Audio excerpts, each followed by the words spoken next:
Hello friends, કેમ છો બધા? મારી યુટ્યુબ ચેનલમાં તમારા બધાનું સ્વાગત છે. તો પહેલાં તો બધાને જય શ્રી કૃષ્ણ. તો આ વિડીયો છે જન્માષ્ટમીનો. અમે ગયા હતા કઠવાડા ગામ, જ્યાં છે ઇસ્કોન મંદિર. કઠવાડા ગામથી 2 કિલોમીટર જેવું અંદર છે.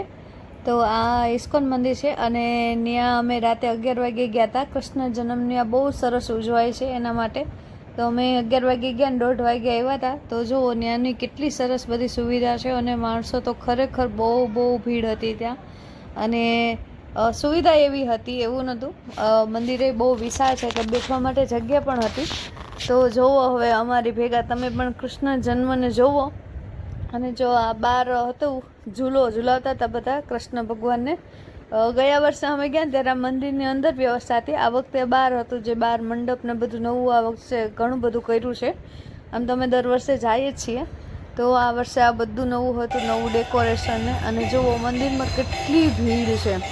અને હું તો લગભગ ઓલમોસ્ટ છેલ્લે જ બેઠી હતી, કેમ કે અમે ગયા ત્યારે તો 11 વાગી ગયા હતા, એટલે ઘણી બધી ભીડ હતી. તો જો કેટલા બધા લોકો છે, કેટલા માણસો છે. તો ચલો તમે પણ અમારી જેમ કૃષ્ણ ભક્તિમાં લીન થઈ જાઓ. તો જુઓ હવે વિડીયો કૃષ્ણ જન્મનો.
જો અત્યારે કળિયુગમાં પણ કૃષ્ણ જન્મ ને કૃષ્ણ ભક્તો એટલા બધા છે. તો એક વખત ખાલી એવો મને વિચાર આવી ગયો કે જ્યારે ગોકુળમાં કૃષ્ણ ભગવાને ખરેખર અવતાર ધારણ કર્યો, ત્યારે ગોકુળવાસીઓ કેટલા ભાગશાળીને કઈ રીતે એને ઉત્સવ મનાવ્યો હશે.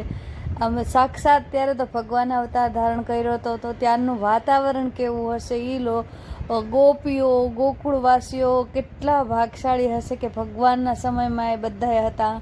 તો બસ આપણે તો આવી જ રીતે કૃષ્ણ જન્મ ઉજવી શકીએ. અને ખરેખર કાલે બહુ મજા આવી કૃષ્ણ જન્મમાં. અને ભીડ તમે જુઓ કેટલી ભીડ છે. અને અમે વચ્ચે હતા અને જો બધા ફોન લઈને ઊભા છે કે ક્યારે પડદો ખુલે ને ક્યારે કૃષ્ણ જન્મનો નજારો જોવા મળે. અને કૃષ્ણ જન્મ થઈ ગયા પછી હું બહાર બેઠી હતી અને જો આ સામે ઝૂલા ઝૂલાતા હતા. તો જય